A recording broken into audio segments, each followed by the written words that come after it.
हाँ जी, पूरी क्लास सीधी बैठेगी। और AS23 ये पुट्टे ने इधर एक गलत छाप दिया है हमारे, इसने, ये इंपेयरमेंट ऑफ असेट्स नहीं है, it is accounting for investment in associates in consolidated financial statement. Okay,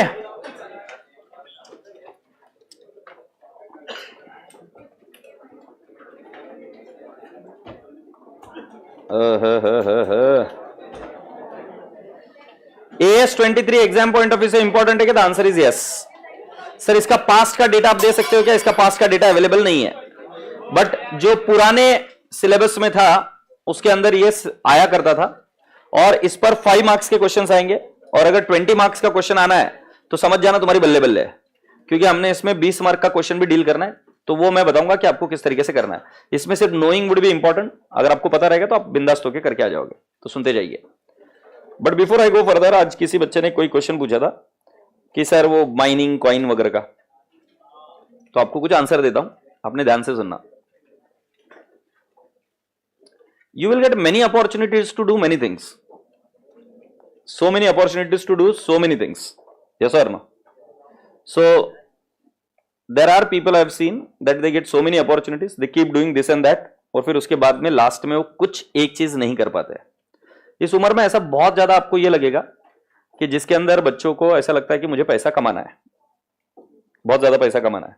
but अगर आप चाहो तो मेरा इंस्टाग्राम को ओपन करके दिखा दूं आपको कुछ बच्चों के जो मैसेजेस आते हैं। कुछ बच्चों ने अपने पापा के हार्ड अर्न्ड मनी को इन्वेस्ट किया ऐसे कोई चीजों में, and then they lost the money and lost the money, और फिर बोलते कि मैं डिप्रेशन में हूं, मुझे ये करने की इच्छा हो रही है, वो करने की इच्छा हो रही है, सो एंड सो फोर्थ। मैं आपको एक ही चीज बता देता हूं, विद्यार्थी जीवन में सबसे इंपॉर्टेंट होता है किस तरीके से अपने आप को काबिल बनाना। शिक्षा आपको काबिल बनाती है, शिक्षा आपको यह बताती है कि धन का प्रयोग कैसे करना और उसको किस तरीके से यूज करना, कौन से कामों में लगाना। अगर पैसा कमाना एकमात्र तत्व होता तो जो करोड़पति लोग रहते वो कभी अपने बच्चों को शिक्षा नहीं देते, वो उनको शिक्षा लेने भेजते और बोलते कि बाद में आके इस बिजनेस को संभाल।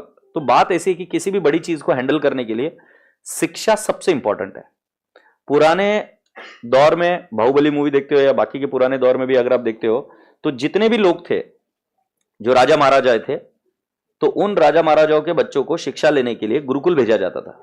हर एक व्यक्ति उतना लकी नहीं रहता था। हम एकलव्य की जब स्टोरी सुनते हैं तब हमें पता चलता था कि everyone was not very lucky.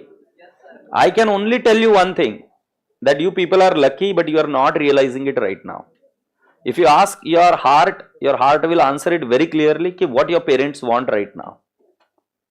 It wants you to study. What this nation wants you to do, it wants you to study.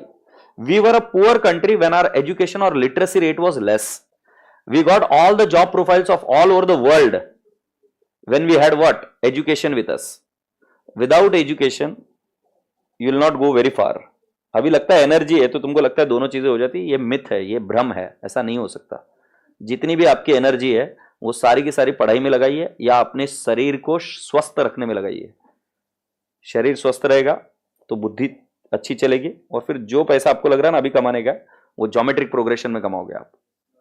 अभी के लिए पैसों की तरफ जब तक कि खाने पीने के वांदे नहीं है तब तक मुझे नहीं लगता कि आपने किसी भी पैसे की तरफ राह देखनी चाहिए। आपने सीधा सिंपल सा एक काम करना है कि you should just focus on your studies.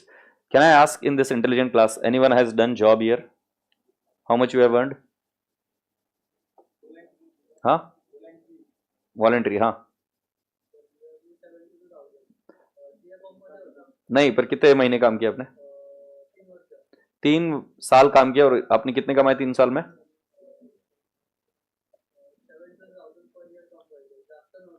72,000 per year वो कमाते थे, राइट? आप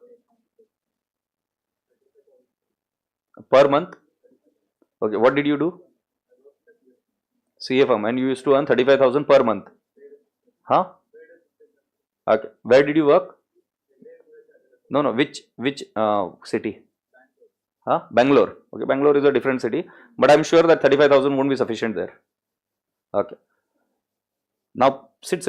I just wanted to bring to your notice that when chartered accountants who are smart enough, and if you see that the kind of money they pay for working for the whole day and doing this, तुम्हें क्या लगता है अगर shortcut पैसा रहता तो लोग इतना काम करते क्या? शॉर्टकट पैसा रहता ना तो इतने लोग काम करते क्या? नहीं सर, कोई शॉर्टकट नहीं। तुम्हारा बाप तुमसे बहुत ज्यादा होशियार है, इसलिए वो शॉर्टकट फॉलो नहीं करता है। उसको येड़ा मत समझो। तुम बोलते ना, ऐसा तुम्हारे को अभी फीलिंग आएगी, क्योंकि मेरे को भी इसी फीलिंग से दौर से गुजरा हूं कि पापा को नहीं समझता इन्वेस्टमेंट कहाँ करने का। तुमको लगता है कि तुम्हें समझता है, तुम्हें घंटा कुछ नहीं समझता। तुम्हारा बाप ज्यादा होशियार है तुमसे, ये बात हमेशा ध्यान में रखना। नहीं तो जो कमाई हुए पैसे है ना, कहीं तो बर्बाद कर दोगे। अभी शिक्षा पर ध्यान दो, पढ़ाई करो, बाद में करो ना जो करना है। जब आपको ऐसे लगेगा ना कि अभी खा पी कर तो जिंदा रह जाऊंगा, कि भाई अभी कमाने के वांदे नहीं है। जब तक कमाने के वांदे ना, खुद के पैसे लगाने का, खुद के पैसे जब तक नहीं कमाए, इन्वेस्ट करने का सोचना भी नहीं। This is the thumb rule I will give you. Do not even think, कितना ही लुक्रेटिव पोजीशन क्यों ना हो, जो आपकी मेहनत से नहीं आएगा उसका कोई फायदा नहीं है। और थोड़ा सा हो सके तो वॉरेन बफेट को सुनो, तो आपको समझ में आएगी चीजें। चलिए, AS23 का नाम लिखा। यस सर, उसमें तो इन्वेस्ट नहीं करना है। मुझे नहीं पता क्या करना है, तुम तुम्हारा काम करो, मुझे कोई लेना नहीं देना। मैं नहीं करता, मैं और तुमको बता रहा हूं, बहुत आराम से नींद आती है मुझे, बहुत आराम से रहता हूं मैं। बाकी तुम्हारी इच्छा, तुम्हें जिसमें करना है करो, जहां खड्डा खोद के कूदना है कूदो। सुना? हाँ जी, accounting for investment in associates in consolidated. पहले एसोसिएट कौन होता है समझ लेते हैं। सो एसोसिएट वो होता है जो इस स्टैंडर्ड के हिसाब से has a power to participate in the operating and the financial policies of the entity. Power to participate comes when you are owning 20% और more of the share capital by and large. जब कभी भी आपके पास 20% के ऊपर किसी company के shares है, तो आपके पास कौन सा पावर आ जाता है? पावर टू, ये देखो इधर लिखा है, power to exercise significant influence and which is neither a subsidiary nor a joint venture. और ये सिग्निफिकेंट इन्फ्लुएंस किसको बोलते हैं? Power to participate in financial और operating policy decisions of the investee, but not control over those policy. Control कब आता है बेटा जी? जब आपके पास मोर देन 50% है। और सिग्निफिकेंट इन्फ्लुएंस कब आता है? जब आपके पास मोर देन 20% है। तो जब आपके पास more than 20% of the voting power है, तो आपके पास सिग्निफिकेंट इन्फ्लुएंस है। सिग्निफिकेंट इन्फ्लुएंस कैसे? आप बोर्ड ऑफ डायरेक्टर्स पर आपके एक डायरेक्टर को रिक्रूट कर सकते हो, तो वहां से आप क्या कर सकते हो? वहां की पॉलिसी को सिग्निफिकेंटली इन्फ्लुएंस कर सकते हो। यस और नो? गुड, मुझे नहीं समझा। So what is the difference और what is an associate? So associate is an entity which can exercise a significant influence. मतलब investor can exercise a significant influence over the investee. Now what is a significant influence? When you have a power to participate in operating and financial policy of the investee. Now what does that mean? Power to participate का मतलब आप participate कर रहे हो नहीं कर रहे हो, that is not important. Do you have the power? If you have a power, then it becomes what? Associate. Do you all appreciate? अब थ्योरेटिकली और भी तरीके हैं पावर के, बट अपने अकाउंटिंग लॉजिक से अपने को बहुत सिंपल है। 20% के ऊपर रहा अप टू 50%, तो हम कौन बन जाते हैं? एसोसिएट। गुड, तो मेरा काम यहां तक खत्म हुआ। अब फिर मैं सेकंड स्टेप बताता हूं। अकाउंटिंग में मैं डायरेक्टली कूद जाता हूं, एसोसिएट समझ में आने के बाद में। तो एक बार ये लिखेंगे पहले, व्हाट इज एन एसोसिएट। चलो चलो जल्दी से, क्या बेटा? 20% और मोर than 20%।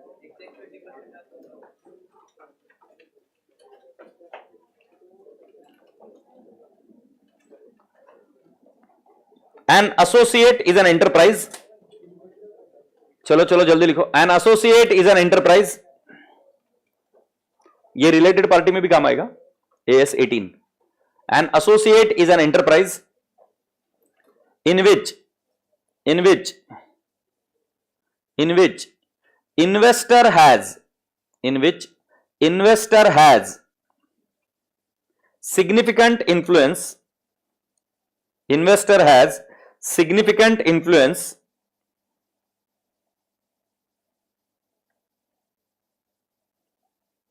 Investor has significant influence and which is neither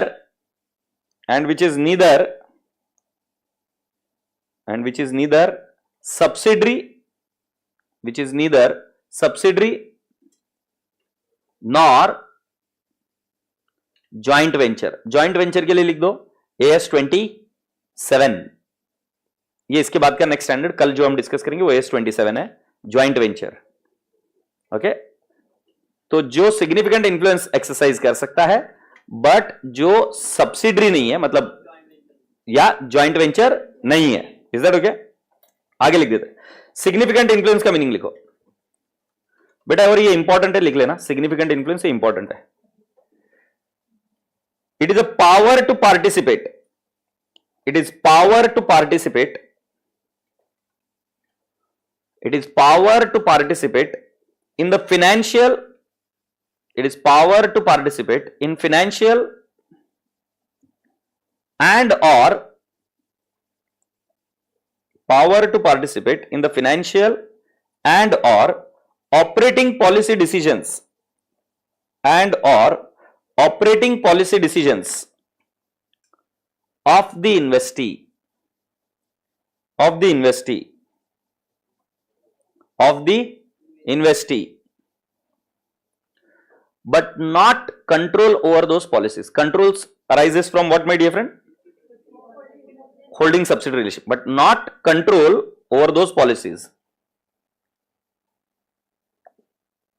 आगे लिखिए। It is assumed that, it is assumed that when investor holds, it is assumed that when investor holds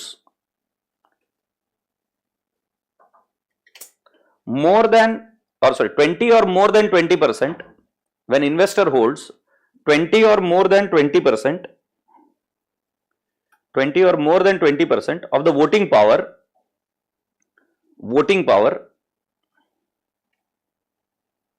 in the bracket,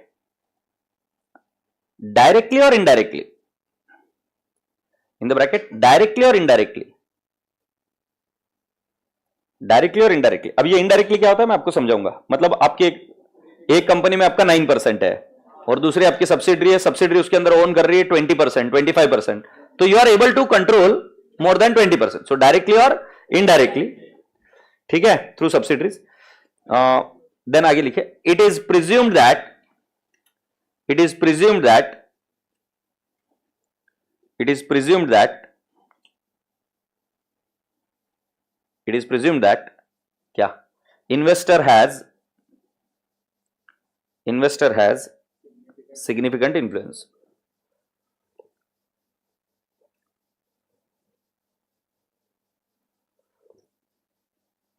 it is assumed that investor has significant influence।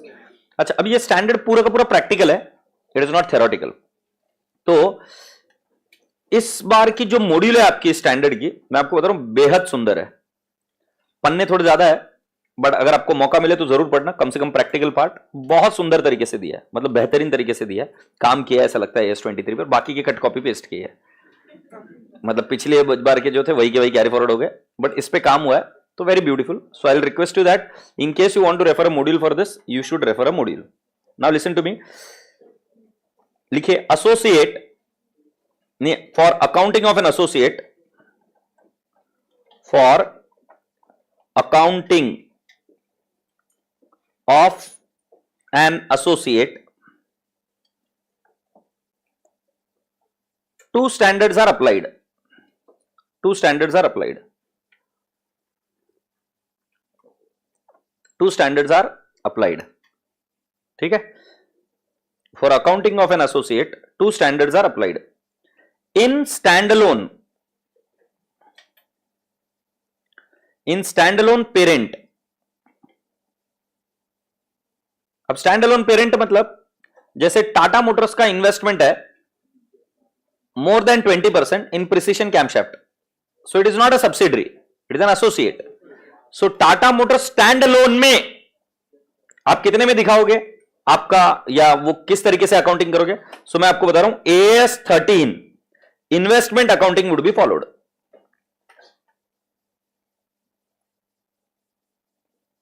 समझे कि नहीं? माने standalone financial statement में AS13 follow होता है, ठीक है। But अगर मान लो एंटिटी कंसोलिडेटेड फाइनेंशियल स्टेटमेंट बना रही है, कंसोलिडेटेड फाइनेंशियल स्टेटमेंट तब बनते हैं जब उस एंटिटी की कोई एक सब्सिडरी है। जब आप कंसोलिडेटेड फाइनेंशियल स्टेटमेंट बनाते हो, कंसोलिडेटेड फाइनेंशियल स्टेटमेंट जब आप बनाते हो, सो कंसोलिडेटेड फाइनेंशियल स्टेटमेंट के लिए मैं आपको बताता हूं AS23 फॉलो होता है। तो AS23 कहां फॉलो होता है बेटा? कंसोलिडेटेड। स्टैंड अलोन में तो it is shown as an investment AS13 के हिसाब से। ये तो AS21 में भी देखा था, कंसोलिडेटेड फाइनेंशियल स्टेटमेंट मतलब AS21। बट अगर हम स्टैंड अलोन में बोलेंगे तो कैसे दिखाएंगे? Investment AS13। से यस और नो? सो AS13 क्या बोलते हैं? जितने में एक्वायर किया उतने में दिखा दो, स्टैंड अलोन क्लियर है। अब जब AS23 है वो कौन सा मेथड बोलता है? Equity method. इस मेथड का नाम क्या है? Equity method. लिख लो, विच मेथड? Equity method. चले भी आगे। रसगुल्ले सुनो, सम इंपॉर्टेंट एडजस्टमेंट्स।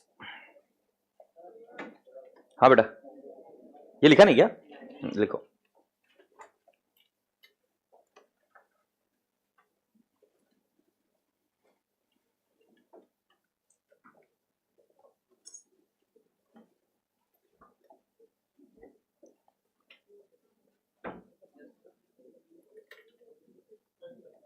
क्या डार्लिंग? हाँ, सम इंपॉर्टेंट एडजस्टमेंट। अब बहुत आसान जाएगा आपको। मुझे बताओ, कंपटीशन ऑफ गुडविल कैसे करते हैं हम?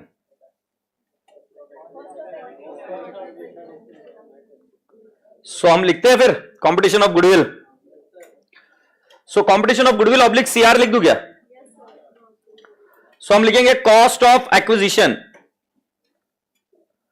Cost of acquisition. अब वो नहीं लिखेंगे यार, net asset represented by, directly लिखेंगे शेयर कैपिटल का जितना स्टेक है। एग्रीड? मतलब हम लिख रहे proportionate stake of our equity. Equity माने नेट एसेट, नेट एसेट माने share capital plus reserves and surplus on the date of acquisition. So can I not से proportionate amount of share capital? ऐसी झूठी झूठी बातें मत करो, आप पहले ही ऐसे ही लेते थे। फिर आपको मैंने सिखाया था लेस करना प्री एक्विजिशन रिजर्व। अब प्री एक्विजिशन रिजर्व को हम क्या बोलेंगे? Proportionate amount of reserve on date of acquisition. बोलो हाँ।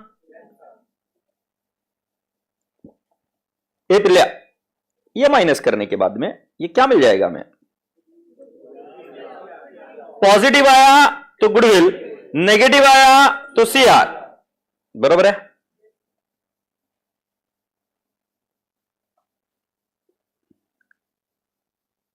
कान खोलो। खोला? मैं बोल रहा है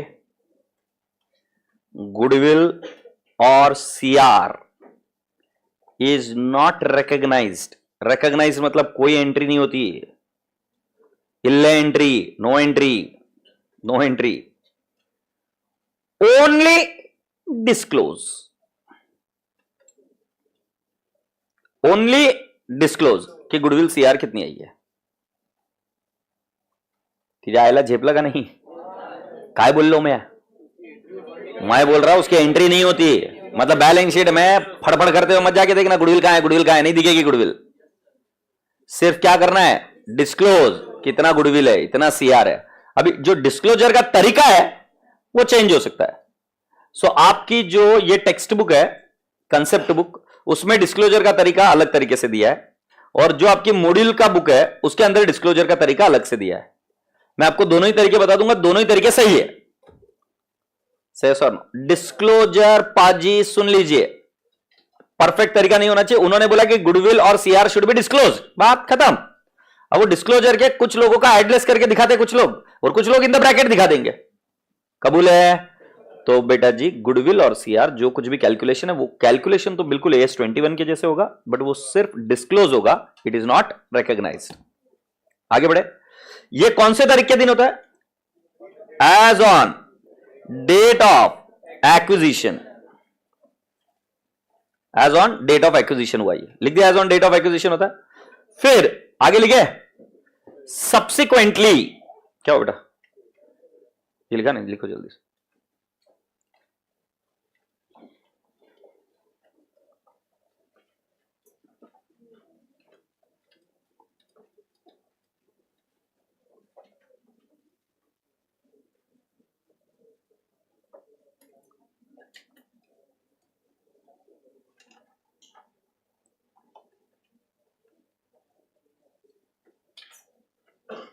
शैल we proceed?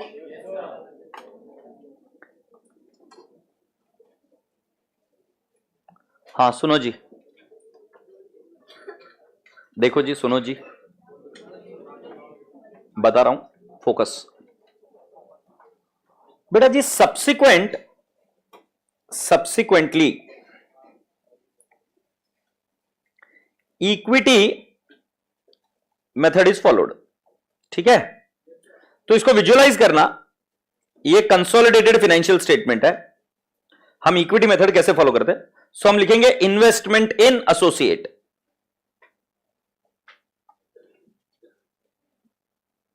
Investment in associate, और मैं इधर लिख दूंगा गुडविल कितना है उसमें या सीआर कितना है उसमें, अलग अलग लिखने का तरीका है। सही है। फिर हम क्या कर देंगे, add share of profit, share of profit, profit add होगा, लॉस क्या होगा, लेस। ध्यान रहे, शेयर ऑफ प्रॉफिट में मेरे बाप का कुछ नहीं जा रहा, मैं प्री और पोस्ट दोनों लूंगा। पाजी एमआई याद आ रहा है क्या? मैंने बोला उधर लाइबिलिटी, किसी के बुक में वो असेट है, सो प्री और पोस्ट क्या करेंगे, प्रॉफिट ऐड, और पाजी लेस डिविडेंड पेड, प्रपोज नहीं है, मैंने क्या बोला, पेड, कोई फर्क नहीं पड़ता प्री है कि पोस्ट है। देखो जो उनको देना है वो क्या कर दो, उसमें ऐड, जो मिल गया उसमें से क्या कर दो, लेस। कबूल है? फिर पाजी ये डिविडेंड पेड का कर देंगे लेस, और इधर मैं और एक बोलूंगा लेस शेयर इन यूआरपी। तुम्हें याद है क्या, माइनॉरिटी का यूआरपी माइनॉरिटी के शेयर में से लेस होता है, वैसे ही अगर यूआरपी रहा तो कहां से लेस होगा, इस इन्वेस्टमेंट में से less URP, share of URP towing less. और ये क्या आ गया, आपका डिस्क्लोजर AS 23 समाप्त। यप, अब इसके अंदर एक लॉस वाला ट्रीटमेंट है, वो बताना है, फिर एक एक ट्रीटमेंट इसको करते करते जाना है कि गुडविल कैसे कैलकुलेट होगी, अब वो तुमको आती है, फिर गुडविल कैलकुलेट करने के बाद में डिस्क्लोज कैसे होती है वो भी तुम करोगे, ऐसे करते करते फिर प्रॉब्लम थोड़ी सी कॉम्प्लिकेटेड होती जाएगी, बात खत्म। बट मेजॉरिटी इतना ही स्टैंडर्ड है। अब मैं इसकी आपको एंट्री बताता हूं, इन्वेस्टमेंट एक्वायर करेंगे तो एंट्री क्या होगी, investment to cash public bank. फिर सेकंड एंट्री बता रहा हूं, शेयर ऑफ प्रॉफिट की एंट्री क्या होगी, इन्वेस्टमेंट टू P&L अकाउंट, बोला। फिर क्या होगा बेटा जी, डिविडेंड पेड, एंट्री क्या होगी, cash public bank to investment, क्यों सारे ट्रीटमेंट किसमें दे रहे हैं हम, इन्वेस्टमेंट में। और शेयर इन यूआरपी हम क्या करेंगे, P&L टू इन्वेस्टमेंट। से sir no, URP profit and loss account में से लेस होता था, याद करो। मैंने नहीं समझा, जल्दी से बता दो क्या करेंगे।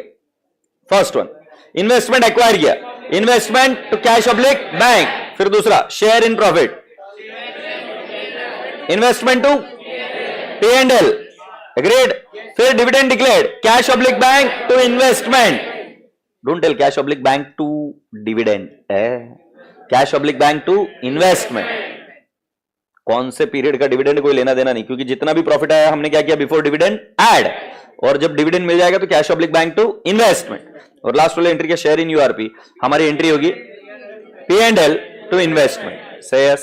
सो कितनी एंट्रीज पढ़ाई बाबू, 4। ये गुडविल GR CR की एंट्री क्यों नहीं, गुडविल CR की सिर्फ डिस्क्लोज करते, उसकी एंट्री 11, तो फिर करो एंट्री 4-5 एंट्री से कर। ये लिख दिया क्या तुमने? हाँ लिखो।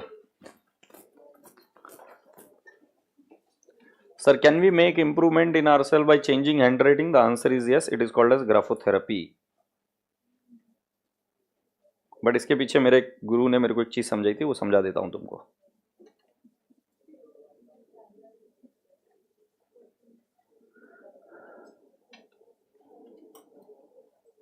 काय ताई, काय होत है, मन लगता है, घरी जायचंय, ग्रुप 2 करताय? हो, हाँ। कुछ बच्चे रहते, ग्रुप 2 शुरू होने के पहले एक बार घर जाके आ जाता हूँ सर, मतलब ग्रुप 1 गया, अभी ग्रुप 2 भी जाएगा।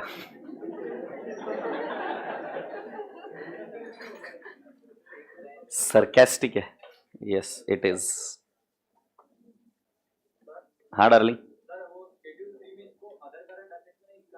ना, इन्वेस्टमेंट इज इन्वेस्टमेंट।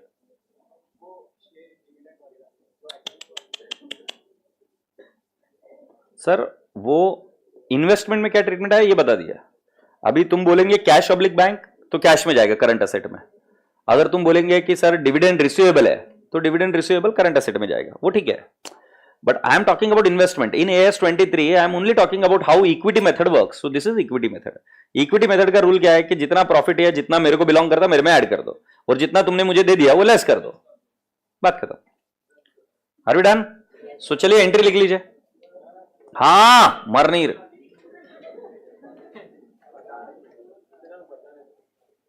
बताता हूँ, ये एंट्री लिखकर बताऊंगा.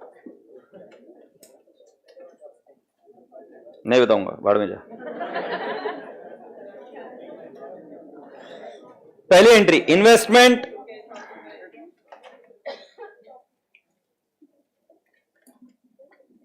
To cash oblique bank. Appreciate this. Second entry क्या होगी? Share of profit. ये एक्विजिशन की एंट्री हुई है ना. फिर शेयर ऑफ प्रॉफिट.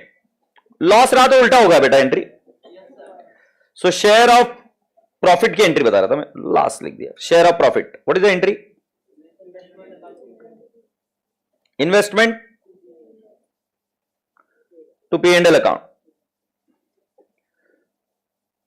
ये कितना लिखेंगे investment? Share of profit only.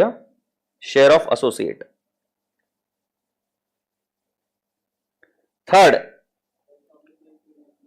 Dividend मिला, डिविडेंड रिसीव्ड.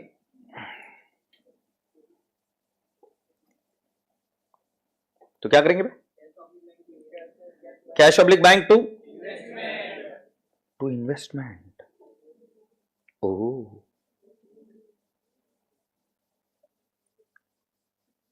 फिर झंडू बाम.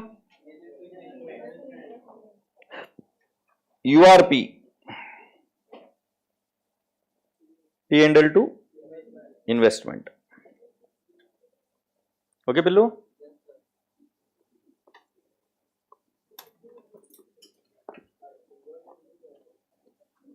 ES23 ओपन करो. हाँ बेटू, AS23 ओपन करो.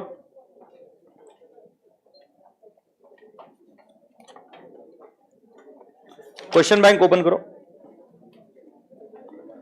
मॉड्यूल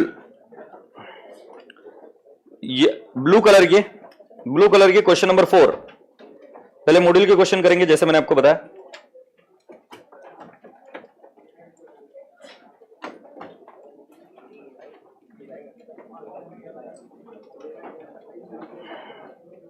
नहीं ना आवाज करो please.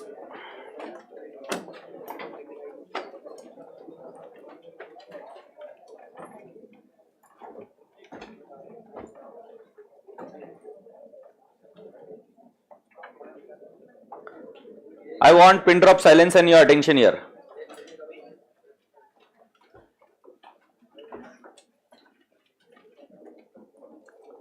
A Limited acquired 45% of B Limited.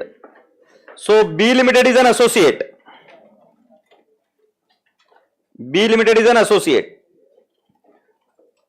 And if A Limited is preparing consolidated financial statements, then B Limited के अंदर जो इन्वेस्टमेंट है, it would be accounted for using equity method of accounting.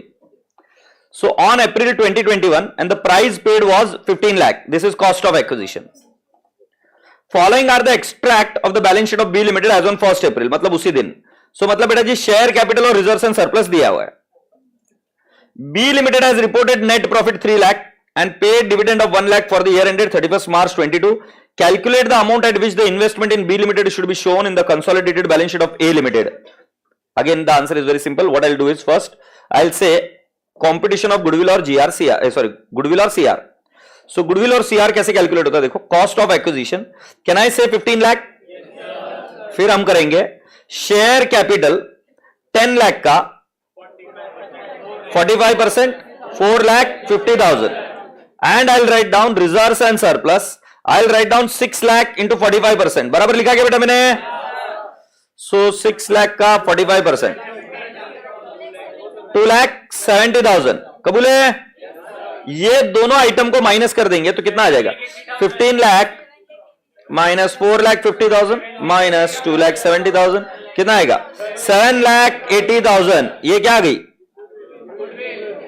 Goodwill. Clear है? मैंने पूछा goodwill recognise होती है कि डिस्क्लोज होती है? अब इसको डिस्क्लोज करने के दो तरीके हैं। पहला तरीका मैंने लिखा इन्वेस्टमेंट 15 लाख, ओके, और उसके अंदर लिखेंगे गुडविल इंक्लूडेड 7,80,000। ये एक तरीका हुआ। This is option 1। There is one more option which is followed by module, option 2। ये मॉड्यूल फॉलो करती है। मॉड्यूल क्या बोलती है कि लिखो पहले investment at cost, I will write down 7,20,000, add goodwill 7,80,000, या हम ऐसे करेंगे शेयर इन नेट एसेट लिखते हैं इसको, शेयर इन नेट एसेट, बराबर है। तो हमने क्या बोला कि भाई साहब शेयर इन नेट एसेट 7,20,000 और गुडविल कितना है 7,80,000, तो मेरा आएगा इधर इन्वेस्टमेंट 15 लाख। बेटा जी मैंने रिकॉग्नाइज नहीं करा, मैंने सिर्फ डिस्क्लोज करा कि हमें नेट एसेट 720 की ही मिली और हमने गुडविल का 7,80,000 रुपए दिया इधर, तो हमने टोटल इन्वेस्टमेंट 15 लाख का किया। तो ब्रेकअप दिया कि आपने कितना एक्स्ट्रा पैसा दिया इस इन्वेस्टमेंट को एक्वायर करने के लिए। एग्रीड। अब इसके बाद में क्या करते हैं हम, ऐड शेयर इन प्रॉफिट। ये करंट ईयर का शुरू हो रहा है। शेयर इन प्रॉफिट बेटा जी मेरा कितना है 45%। So can you people tell me 3 lakh का 45% कितना आएगा? 3 लाख का 45% 1,35,000। और फिर मैं बोलूंगा लेस डिविडेंड रिसीव्ड। बेटा जी टोटल डिविडेंड उन्होंने पे कितना किया है 1 लाख, मुझे 1 लाख में से कितना मिला होगा 45,000। एग्रीड। तो 45,000 मैंने क्या कर देना है लेस। सो बेटा जी 15 लाख माइनस, नहीं सॉरी 15 लाख प्लस 1,35,000 माइनस 45,000, 15,90,000 ये मेरा इन्वेस्टमेंट दिखेगा। ये हो गया आपका कंसोलिडेशन। तो क्या बेटा जी आपकी गुडविल निकली 7,80,000। फिर क्या आपको ब्रेकअप दिखा, शेयर ऑफ नेट एसेट लिखते हैं हम 720, ऐड गुडविल 15 लाख आया, add share of profit less dividend paid और carrying amount of investment is 15,90,000। इसको सॉल्व कर सकते हैं हम नोटबुक में। चलिए फिर शुरुआत करते हैं। पूरी क्लास को समझ में आया?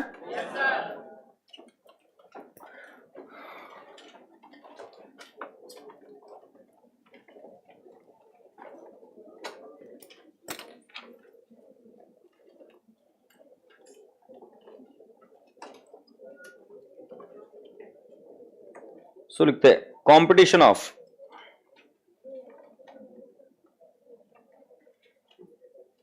Goodwill oblique CR, cost of acquisition, आवाज नको बेटा, 15 lakh less share capital proportionate 10 lakh है ना बेटा, 10 lakh into 45%, 4,50,000 less reserves and surplus including SP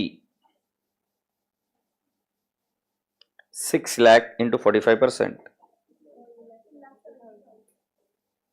2,70,000. So 15 lakh minus 4,50,000 minus 2,70,000, 7,80,000 is what? Goodwill. Note लिखिए, goodwill will not be recognized, only disclosed.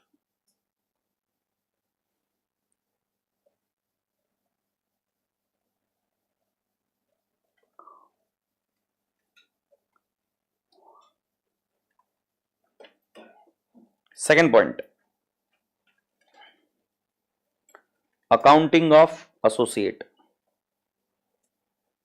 Accounting of associate in CFS, consolidated financial statement. Which method you use? Equity method. So when you use equity method,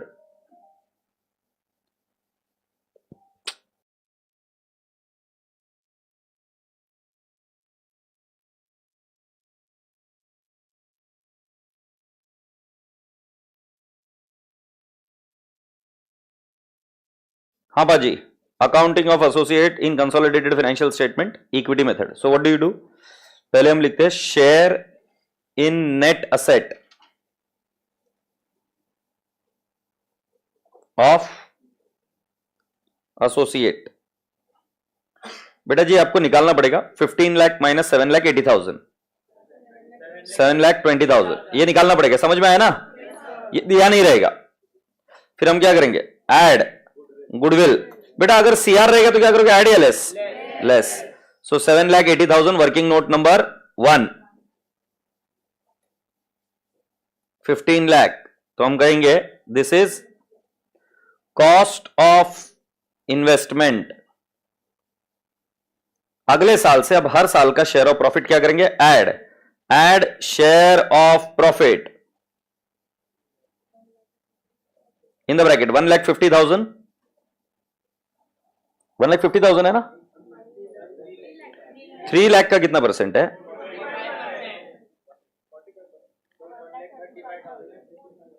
1,35,000. Okay. Less dividend received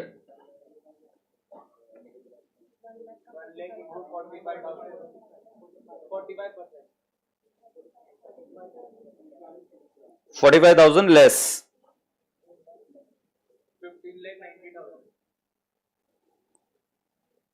15,90,000 is your carrying amount of investment.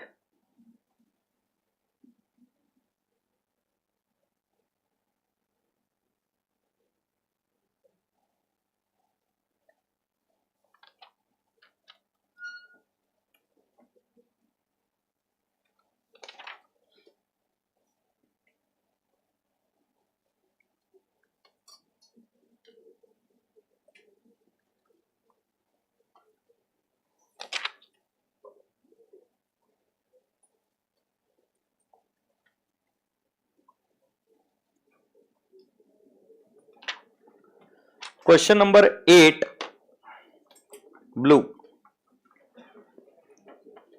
Question number 8, blue.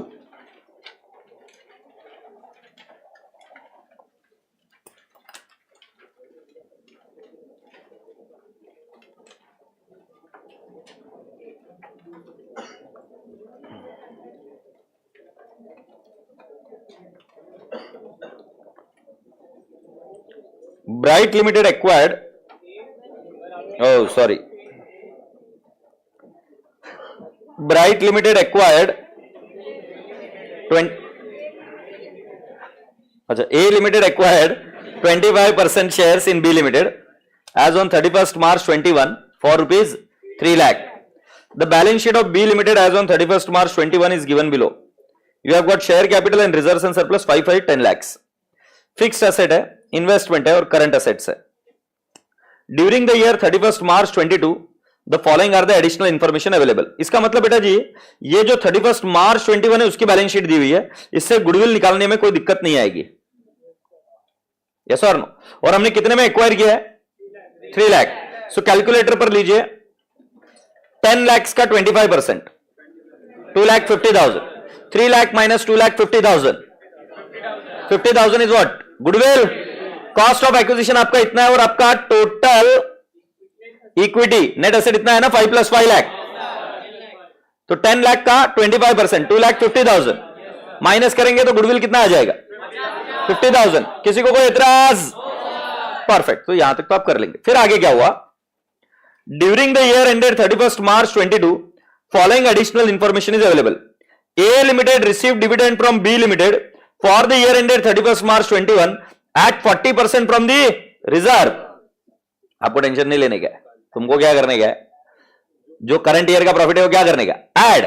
और जो dividend received है वो क्या करने का? Less.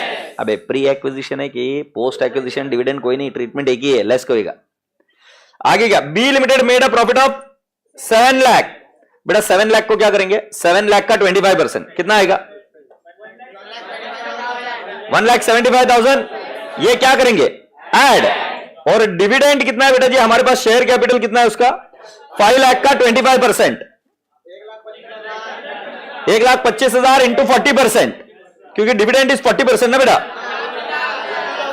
कितना, वापिस से बताऊं dividend calculation, 5 lakh share capital पूरा हमारे पास नहीं है, हमारे पास कितना है 25%, सो 1,25,000 हमारे पास है क्या, इंटू 40%, क्योंकि डिविडेंड रेट कितना है 40%, कितना आ रहा है, सो 50,000 क्या करेंगे, लेस। पॉइंट क्लियर बेटा जी। B limited declared dividend at 50% for the year ended 31st March 22 on 34/2002. This is not declared during the year ended 31st March 22. It is maximum proposed. नहीं समझ रहे हो क्या बोल रहे, हमारा ईयर एंड कौन सा है इसके बाद में, ये 2021 है, फिर ये 31st March 22 है ना, सो March 22 में पिछले साल का डिविडेंड मिला, मतलब 21 का 22 में मिला, बराबर है। बट बेटा जी ये जो है ये अगले साल में रिसीव होगा ना, क्योंकि डिक्लेयर कब है 34 का। ये एक्चुअली आपके लिए ट्रैप है, इसका कुछ नहीं करना है, ये झांसा है, ये प्रपोज्ड डिविडेंड है। There is no treatment for proposed dividend in the books of associate. अगर रिसीव्ड हुआ तो माइनस करोगे और प्रॉफिट हुआ तो क्या करोगे, ऐड। लास्ट के एडजस्टमेंट का कोई ट्रीटमेंट नहीं है। A Limited is preparing consolidated financial statement with accordance with AS 21 for its various subsidiaries. Calculate goodwill if any. कितना goodwill calculate किया आपने, 50,000। फिर next, how A Limited will reflect the value of investment in B Limited in the consolidated financial statement. So हम पूरा investment का treatment बता देंगे, क्या करेंगे हम, पहले कॉस्ट ऑफ इन्वेस्टमेंट एग्रीड, और उसके अंदर शेयर ऑफ गुडविल, बात खत्म। फिर उसके बाद में अगर आप नेक्स्ट बोलेंगे शेयर ऑफ प्रॉफिट ऐड, फिर dividend received less. Share of profit आपका कितना आया था, 1,75,000 आया था क्या, और डिविडेंड रिसीव्ड कितना आया था, श्योर हो गया। एक बार ओरली आंसर निकालने का मजा ही अलग है। कैलकुलेटर पर लो, इन्वेस्टमेंट शुरुआत में कितना था 3 lakh, add share of profit आपने बोला 1,75,000 लेस डिविडेंड रिसीव्ड कितना 50,000, कितना आएगा, तुम बोल रहे हो 4,20,000, ये 4,25,000। स्वीकार है क्या, बेस्ट है। और गुडविल आपने कितनी निकाली थी, ये इनके हिसाब से तो गुडविल नील है।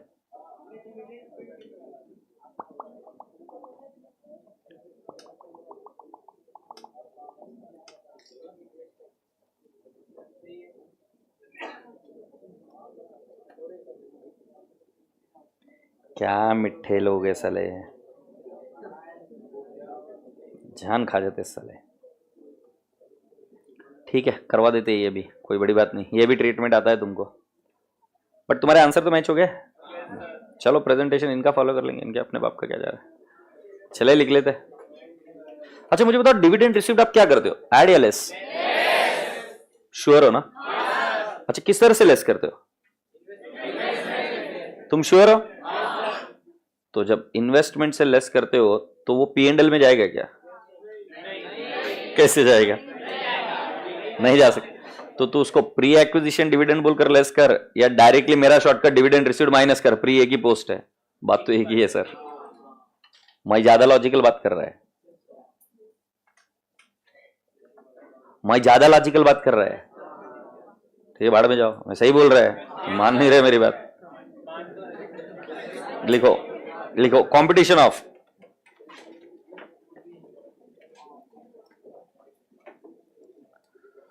गुडविल। तुम देखना ये कमीने लोग अपना ट्रीटमेंट चेंज करेंगे वापस, मोड़ी लोग अपना।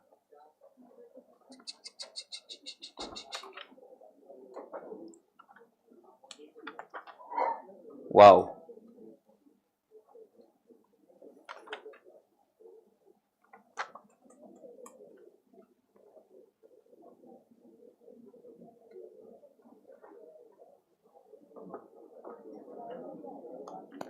हाँ जी, पहला क्या लिखेंगे, कॉस्ट ऑफ एक्विजिशन कितना बोले बेटा, 3 लाख। फिर less share capital 5 lakh into 25%, कितना आएगा?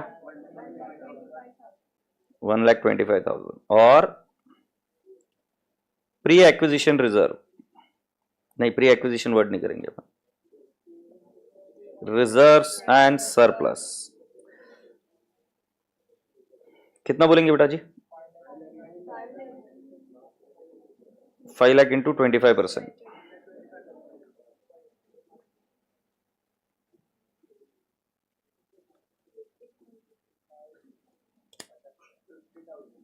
$50,000 इज व्हाट? ठीक है, देन हम लिखेंगे accounting of investment in consolidated financial statement. Which method are we following? Equity method.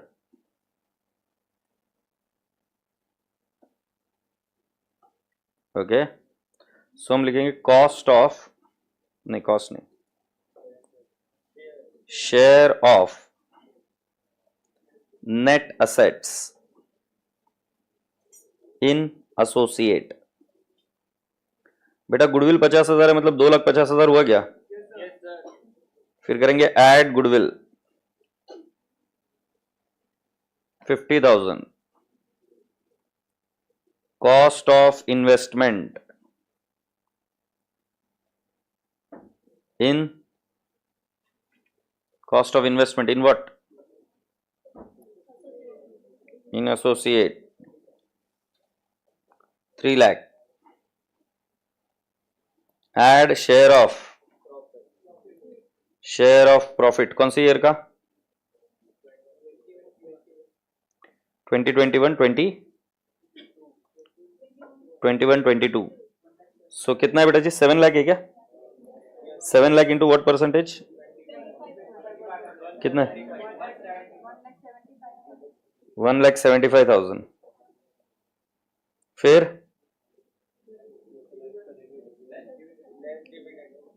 Less dividend received,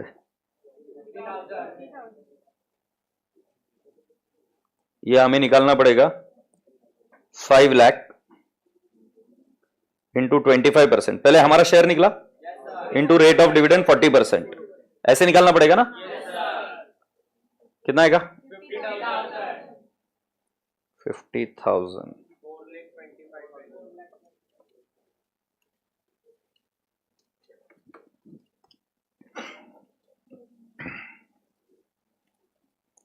थोड़ी मॉड्यूल की तारीफ क्या कर दी है, साले रंग ही बदल दिए।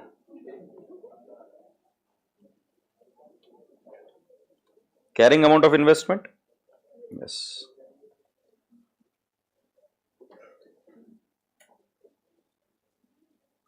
$2,50,000 कैसे आया? 3 लाख है बेटा, 3 लाख, और उसमें गुडविल है 50,000, सो नेट एसेट हुई 2,50,000। ये मैं दूसरी बार बता रहा हूं, उसके पहले भी बताया था। 15 लाख था, 15 लाख, 7,80,000 था goodwill, 7,20,000 was value of net asset. 15 lakh का ब्रेकअप कर रहे हैं, दैट्स इट। चलिए अभी लिखिए next, third, accounting of dividend.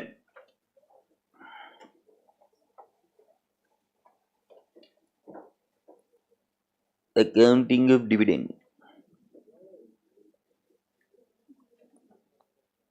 Accounting of dividend लिखिए पांडे जी। सो लिखिए, for the dividend received, dividend received for the year ended 31st March 21 in the year 21-22, बराबर लिख रहा हूं ना भाई, इसमें डेट्स बहुत ध्यान से देखने पड़ेंगे, बराबर लिखा मैंने, right, will be subtracted from cost of investment। बेटा इसका कोई सेंस है क्या P&L अकाउंट में दिखाने का? मॉड्यूल ने जबरदस्ती अदर इनकम को घुसेड़ा, मैं जबरदस्ती कंफ्यूज कर दूंगा तुमको। क्या सेंस है? जब आप एंट्री जानते हो cash oblique bank to investment, बात ही खत्म हो गई। हम इनकम को घुसेड़ी क्यों रहे? हाँ, अगर किसी वो पोट्टे ने डिविडेंड रिसीव्ड है और उसको पता नहीं है, तो उसने क्या लिख दिया, डिविडेंड रिसीव्ड फ्रॉम एसोसिएट, उसने पी&एल में डाल दिया। तो हमको क्या करना पड़ेगा फिर? पी&एल में से लेस कर और उसको इन्वेस्टमेंट में से क्या करना पड़ेगा? लेस। ये हम कंसोलिडेटेड पी&एल में भी, कंसोलिडेटेड बैलेंस शीट में भी करते थे। सीओसी में से लेस और नोट नंबर 5 से लेस। याद आ रहा है क्या? सेम ट्रीटमेंट है। Now next, dividend for the year 22-23 is only proposed, बराबर है ना? Is only proposed, no treatment for same is required. No treatment for same is required. Dividend less करने का लॉजिक प्लीज बता दो। मैंने बताया बहुत बार, फिर से एक बार बता देता हूं। पाजी, it is like a minority interest. मैंने आपको बताया था कंसोलिडेटेड फाइनेंशियल स्टेटमेंट्स में भी कि जो शेयर ऑफ प्रॉफिट है उसको हम ऐड कर रहे हैं, तो हमारी लाइबिलिटी थी। जैसे ही कुछ पैसा उसमें से हमने पे कर दिया तो हमने लाइबिलिटी को कम कर दिया, बराबर है? उसी लॉजिक से हमारे इन्वेस्टमेंट में हमने हमारा शेयर ऑफ प्रॉफिट क्या कर दिया? ऐड। तो हमने कहा ये हमारा इन्वेस्टमेंट है, बट उसमें से कोई पैसा मिल गया तो माइनस कर दो। अभी फॉर एग्जांपल आपका डेटर है 5 लाख का, आपको उसमें से मिल गया 40,000, तो 40,000 आप डेटर्स में से लेस करोगे कि नहीं? सो वैसे ही आप क्या कर रहे हो, हर साल आपका share of profit equity method से क्या कर रहे हो? ऐड। और जो डिविडेंड मिल जा रहा है उसको क्या कर रहे हो? लेस। इतनी सी तो बात है। My point is absolutely clear to everyone? Sure? Best है। नाउ रसगुल्ले बच्चे, चले?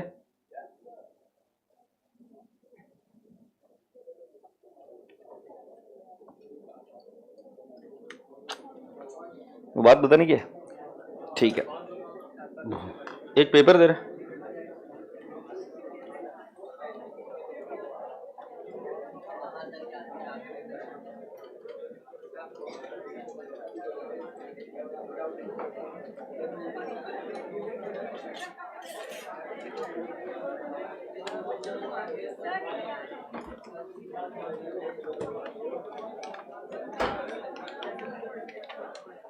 If you can understand, the graphology principle works on one thing, that your whole notebook is your life and you have a blank page every day. Every 24 hours you get a blank page. You can write whatever you want. And your whole notebook is what? Your life. Now my guru used to explain me that graphotherapy works. Graphotherapy works, yes. But some of the people take it in a completely wrong manner. Distorted manner, and the distorted manner is what I will tell you. उनको लगता है कि कोई भी चीज कर लो, अभी कुछ भी कांड कर लो, उसको रेक्टिफाई कर लो, तो बोले वो ठीक है, होता है रेक्टिफाई, मैं ऐसा नहीं बोल रहा हूं कि नहीं होता है। सो समबडी आस्क्ड कि ऐसा ऐसा किसी ने कर दिया तो फिर हो जाएगा क्या? तो he said technically yes, but then he explain me one logic. तो ही सेड कि पेपर है, राइट? अब ग्राफोथेरेपी कैसे वो काम करेगा कि इस पेपर में आपने कुछ कांड कर दिया, कुछ गड़बड़ कर दिया, this is how you have made your life. तुम बोलोगे सीधे हो जाएगा क्या? हो तो जाएगा sir, but it can never regain the original shape. जितने भी धर्म गुरुज है, जितने भी लोग हैं, और मेरे को वो अब चीजें समझ में आती है जब मैं उनकी बातें सुनता हूं, पहले नहीं समझ में आती थी। अभी पेपर स्ट्रेट तो हो जाएगा, but it can never be the original. और ये जितना ज्यादा आप इसको फोल्ड करेंगे, जितने लंबे समय तक आप उस हैबिट्स में रहेंगे, उतना इसको सीधा करना मुश्किल है और एकदम प्लेन बनाना मुश्किल है। आप अभी इसके ऊपर जो चलाना है चला लो, रोलर वगैरह वगैरह प्रेस करके देख ले जा मेरे से, still it will not be the same like the original one. The point which I just wanted to put in front of you was, I have been listening to many people nowadays and everyone tells that कि you should take any decision consciously. Consciously का मतलब समझते हो आप? होश में। It should not be a decision which is on the spur of the moment. It should be a conscious decision. I am not going into the morality of the decision. I don't care about what that. That's everyone's life. Everyone has to take, and there is nothing for me good and bad. But when you take the decision in a conscious way. Majority of the time a person doesn't get what he wants because he is not conscious of what he is doing. He is just doing anything just because he is programmed that way. Programmed that way मतलब जिस जगह पे वो रहता है करता है उसी तरीके से जब वो काम करने लग जाता है तो कॉन्शियस डिसीजन नहीं होता है. इसके ऊपर बंदरों पे बहुत सारे एक्सपेरिमेंट्स हुए हैं. फिर ऐसे एक्सपेरिमेंट्स हुए कई सारे गरीब लोगों पर. गरीब लोगों का बिहेव करने का एक पर्टिकुलर पैटर्न बन जाता है. वो एक बुक है ना, मैजिक ऑफ थिंकिंग बिग. एक पर्टिकुलर पैटर्न बन जाता है कि ऐसे ही सोचते हैं और फिर उनकी पूरी जनरेशन टू जनरेशन ऐसे ही सोचती है. And when you break that pattern you see wonders happening in that. So the point is you have to always do anything and everything consciously. So that is the reason majority of the people who are जो बहुत level तक पहुंचे हुए हैं वो से question everything. That doesn't mean that you have to be arrogant. When you are talking to yourself, when you are there with yourself, question everything. Don't believe on others. अभी आपको मैं एक छोटी सी राय पूछता हूं, बुरा मत मानना. वैसे नहीं मानोगे क्योंकि तुम मेरी बात से सहमत हो जाओगे. आप मुझे बताओ कैसे पढ़ाई करना है. ये निर्णय आपने लिया ही नहीं. ये निर्णय किसी और ने आपके लिए लिया था. जाके चेक कर लीजिए. आप अपने दिल को शांति से पूछिएगा कैसे पढ़ाई करना है. ये निर्णय आपने मेजॉरिटी लोगों ने लिया ही नहीं. ये आपका निर्णय सबकॉन्शियसली किसी और ने ले लिया. शायद किसी यूट्यूब वीडियो ने, शायद किसी सीनियर ने, शायद आपके पेरेंट्स ने, शायद किसी टीचर ने, शायद किसी आपके दोस्तों के समूह ने जो कर रहे थे. आपने कभी भी कॉन्शियसली उस पर काम किया ही नहीं. तो आप मुझे बताइए उसका रिजल्ट अच्छा या बुरा आपके मर्जी के हिसाब से आता ही नहीं, आएगा ही नहीं. क्योंकि जो आप सोच विचार करते हो वो सोच विचार आपके ड्रीम इंडिपेंडेंट है. वो बाकी के लोगों के जैसे नहीं है. उनको तो पता भी नहीं आपके ड्रीम्स क्या है. बट जो आपको रिजल्ट मिलेगा वो उनकी थिंकिंग का मिलेगा, उनके एफर्ट्स या उनके डायरेक्शन के हिसाब से मिलेगा. क्योंकि काम तो आप वही कर रहे हो. सर मेरा भरोसा मानिए, मेजॉरिटी लोग, अगर आप मेरिट रैंकर्स के इंटरव्यूज देखेंगे, मैंने लिए काफी सारे मेरिट रैंकर्स के इंटरव्यू, और जब मैं बैठता था तो उनको बोलता था बकवास मत करना, मेरी तारीफ नहीं चाहिए, मुझे सच सुनना है क्या है. And then you will realize and understand that कि जो हम सुनते हो हर बार सच नहीं होता है. ये मैं दावे के साथ बता रहा हूं. जो आप सुनते हो ना वो हर चीज सच नहीं होती है. पाजी पहला स्टेप है conscious thinking, conscious decisions. Take the decisions. Don't worry about right और wrong. Don't worry about pass या फेल. डोंट वरी अबाउट क्या होएगा. अबे पर डिसीजन मेकिंग प्रोसेस तो तेरी स्ट्रीमलाइन कर. उसके लिए कॉन्शियस थिंकिंग आना जरूरी है. सो ग्राफोथेरेपी से ठीक हो सकता है क्या? हो तो सकता है, बट उससे बेहतर तरीका है तुम्हारे पास. ग्राफोथेरेपी से बेहतर तरीका है हैव कॉन्शियस थिंकिंग. समझे? Don't think what others are making you to think. ये सच है आज की तारीख में. तुम्हें पता है मैं भी जो आजकल बातें करता हूं ना, ये जो मैं पढ़ता हूं या जो मैं सुनता हूं उसके बेसिस पर मेरी बातें आती है. यप, उसके बेसिस पर मेरी बातें आती है. तुमको उस दिन इतनी ज्यादा चोट लगेगी तुम्हारे लाइफ में, अभी तक तो कुछ लगी नहीं है. जिस दिन तुम डिसाइड करोगे कि मुझे कुछ अलग करना है, जिस भी दिन डिसाइड करोगे, उस दिन तुम्हें पता चलेगा कि कितना बड़ा प्रॉब्लम है कि लोगों को समझाना, या स्पेशली अपने नियर एंड डियर वंस को समझाना आप ऐसा क्यों कर रहे हो. क्योंकि वो एक्चुअली ऐसा नहीं कि वो तुम्हारे दुश्मन है, वो शिकार है कि वो भी सोच नहीं पाते हैं और वो आपकी थिंकिंग समझ नहीं पाएंगे.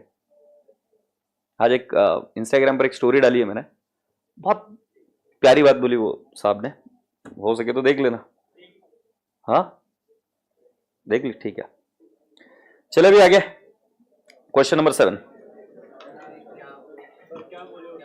क्या बोले तो उसके अंदर मुझे उस व्यक्ति का नाम नहीं याद आ रहा. तो उसने बोला कि what is one thing which others have but you are okay to not have it. So then this guy says that I am okay if I am being misunderstood. I am okay. Earlier I was very happy when people used to understand me, but I am now completely okay that if somebody misunderstands me, it's fine. I mean, it's perfectly fine. And it's very difficult to accept it. मेरे को भी ये चीज समझते समझते बहुत time लग गया. हमें ऐसा लगता है कि हमारे हर एक एक्ट को स्वीकृति चाहिए होती है. हर एक एक्ट को स्वीकृति चाहिए. तुम छोटे थे तब ऐसे नहीं थे. तुम्हें कुछ करना होता था, मम्मी बोलती थी ऐसे करो, तुम नहीं मानते थे. तुम्हें ओके था, मम्मी तुम्हारी इतनी प्यारी है, तुमसे इतनी क्लोज है, बट उसके बावजूद भी तुम कांड करते थे.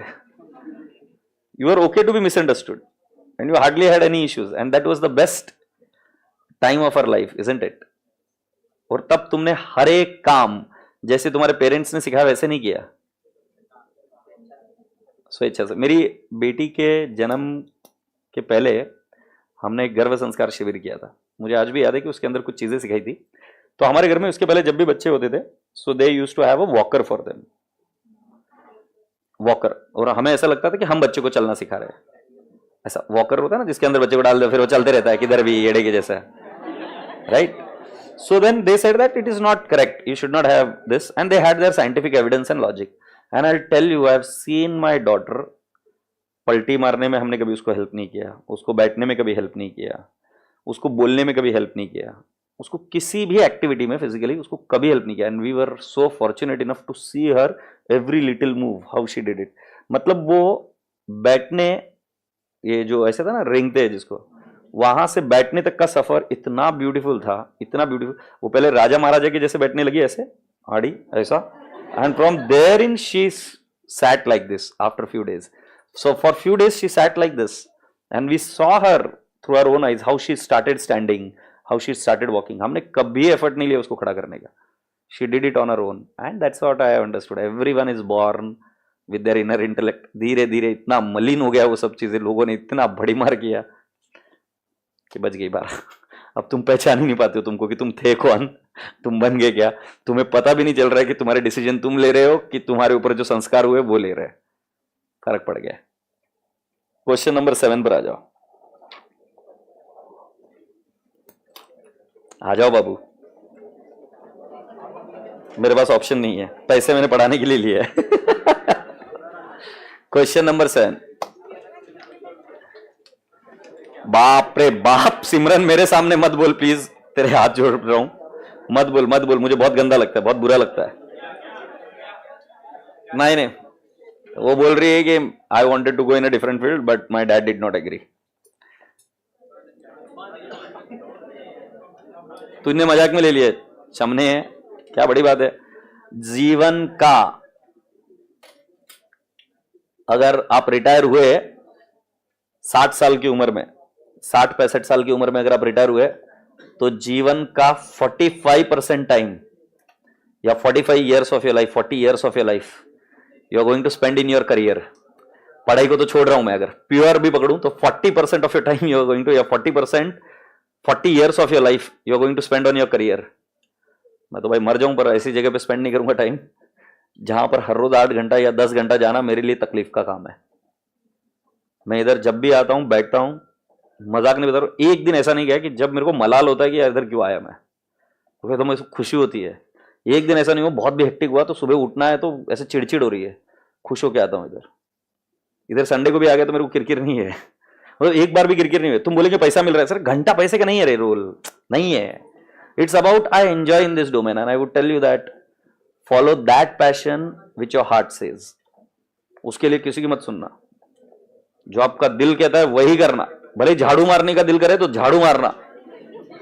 ये यू कैन विन में शिव खेरा ने लिखा है ना, if a street sweeper lived here he should sweep the seat like everyone in the heaven should pause and say here lived a great street sweeper who did his job his well। कुछ भी काम करो, कोई काम बड़ा छोटा नहीं है, बट जहां पे दिल लग जाए ना, जहां पर मन लग जाए वही काम करना। And I am following the same strategy for my daughter also. So उसको भी कुछ भी नहीं, फ्रीडम, पूरा बिंदास। उसको क्या करना है वो करेगी, जो करना है वो उसको, उसमें क्या है। मेरा दोस्त बोलता है 2 वक्त की रोटी तो कुत्ता भी कमाता है। जिंदा तो कुत्ता भी रहता है ना, बिना कपड़ों के, ठंडी में, बारिश में, गर्मी में, वो जुगाड़ कर लेता, तो फिर क्या है, किस बात की चिंता है। Bright limited acquired 30% of East India Limited shares. Hey, पढ़ में। Bright Limited acquired 30% of East India Limited shares for 2 lakh on 1/6/21. By such an acquisition, Bright Limited can exercise significant influence over East India Limited. During the financial year ending 31st March 2021, East India earned profits of 80,000 and declared a dividend of 50,000. बेटा जी जो profit कमाए हैं उसको हम क्या करेंगे, 30% share add करेंगे और 50,000 जो डिविडेंड रिसीव्ड है उसका 30% लेस मारेंगे।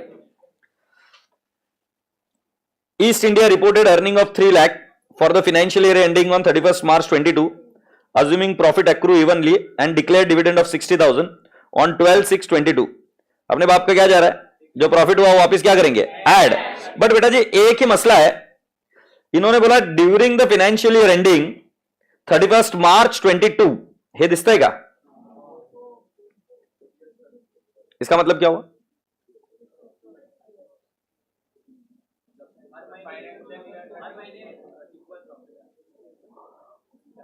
तो इसका मीनिंग क्या है कि आपका डेट ऑफ एक्विजिशन कौन सा है, 1621, 31 मार्च 22 के ईयर के अंदर ही हुआ है, और 6 महीने जो है वो क्या है, प्री है।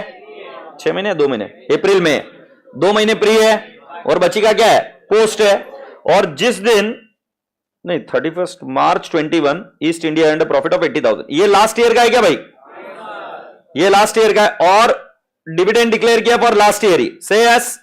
ये 3 लाख करंट ईयर है क्या, बोलो भाई हाँ।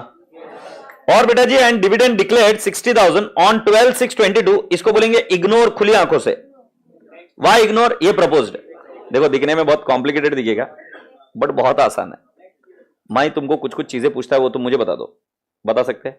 पहले तुमको कॉस्ट ऑफ एक्विजिशन लिखना पड़ता है, लेस शेयर कैपिटल करना पड़ता है, लेस क्या करना पड़ता है, रिजर्व्स एंड सरप्लस कर देते, और फिर उसके बाद में गुडविल निकाल देते। गुडविल का कैलकुलेशन बिल्कुल वही करना जो आपने कंसोलिडेटेड फाइनेंशियल स्टेटमेंट में किया। तो अगर तुम चाहो तो फॉर्मेट भी वही यूज कर लो, share capital less pre acquisition dividend और वगैरह वगैरह कर लेना। सेस वो जब एक बार हो जाए उसके बाद में आपको क्या करना बेटा जी, गुडविल का पोर्शन कितना है आपको पता चल गया, उसका डिस्क्लोजर दे देना। फिर उसके बाद में ध्यान में रखना प्रॉफिट्स क्या करेंगे, ऐड, डिविडेंड डिक्लेयर क्या करेंगे, लेस, प्री और पोस्ट का कोई लेना देना नहीं। आगे बढ़ जाए। फिर calculate the carrying amount of investment in separate financial statement. Okay, now separate financial statement बेटा जी किसके बेसिस पर है, एएस 13। मैंने एएस 13 अभी तक पढ़ा है आपको नहीं, बट एक हिंट दे दूं क्या, pre acquisition dividend is subtracted as per AS 13। बोलो इंग्लिश में, pre acquisition dividend is subtracted as per AS 13 from the cost of investment. बराबर है? तो हम क्या करेंगे, कॉस्ट ऑफ इन्वेस्टमेंट लिखेंगे, उसमें से क्या लेस कर देंगे, प्री एक्विजिशन डिविडेंड। गुडविल का कोई लेना देना नहीं है। Next, consolidated financial statement of Bright Limited as on 31 March 22। Again very simple, क्या करेंगे आप, कॉस्ट ऑफ इन्वेस्टमेंट लेंगे, ऐड क्या करेंगे, प्रॉफिट, लेस क्या करेंगे, डिविडेंड, आपको आंसर मिल जाएगा, और जो कुछ भी गुडविल का डिस्क्लोजर है वो दे देंगे। What will be the carrying amount on 36/22 in the consolidated financial statement. ये 36/22 क्यों,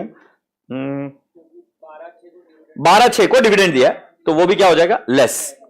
हैप्पी? सो अभी इसको सॉल्व करने की कोशिश करने के पहले एक बार आंसर देख लेते हैं। पहले carrying amount of the investment, so बेटा जी 2 लाख है। अच्छा ये किसके हिसाब से, एएस 13, और उसमें से क्या लेस किया हमने, प्री एक्विजिशन डिविडेंड, तो हमें क्या मिल गया बेटा जी, कैरिंग अमाउंट। अब बेटा जी कॉस्ट ऑफ एक्विजिशन तो दे रखा है 2 लाख, ये 1 जून का है क्या, इसके पहले वाला साल कौन सा था, 31 मार्च 2021। देखिए 31 मार्च 21 के लिए कोई डिविडेंड दिया है क्या,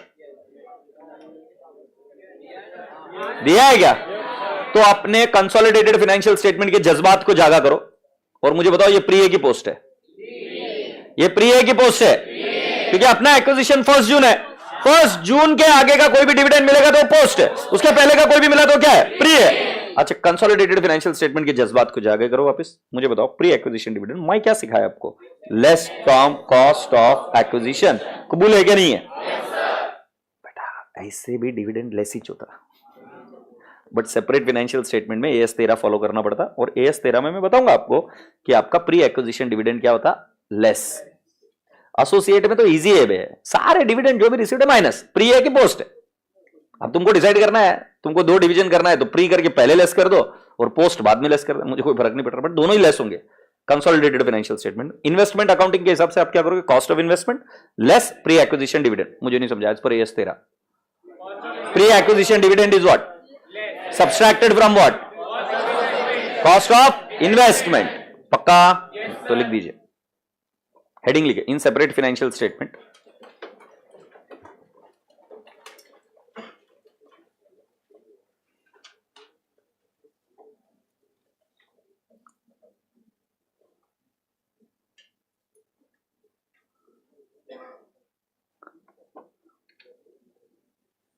ईशांत का क्वेश्चन पढ़ लेता हूं।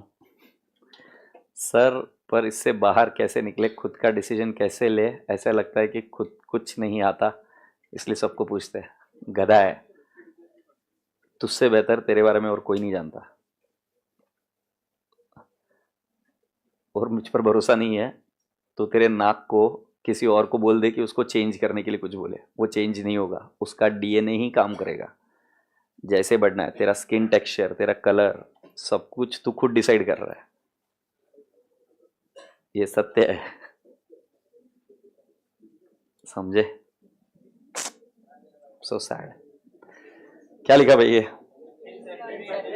इन separate financial statement as per AS 13, in separate financial statement as per AS 13,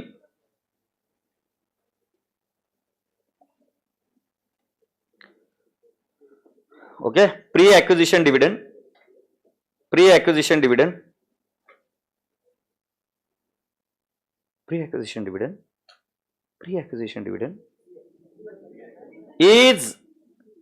is what? Subtracted.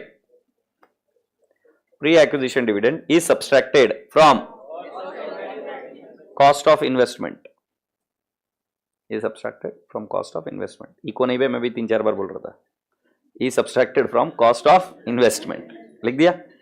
So लिख दीजिए. Therefore, ये वाला आंसर लिख दो, फर्स्ट वाला, फिर दूसरा वाला करते हैं. Therefore, लिख दो, carrying amount of the investment 2 lakh less pre acquisition dividend 50,000 into 30%. और ये 50,000 कौन से ईयर के लिए? फॉर द ईयर एंडेड 31 मार्च 2021. बरोबर है ना बढ़िया?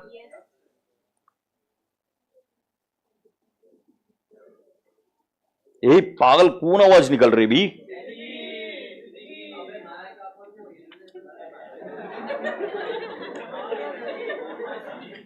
हिल मत ना फिर.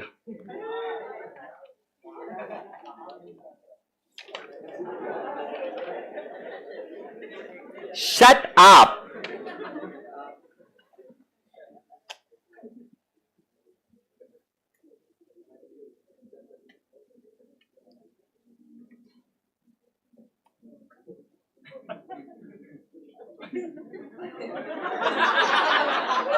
Are you done? Now let's go on. ये पहला वाला लिख दिया ना 185. बेस्ट है तो एकदम.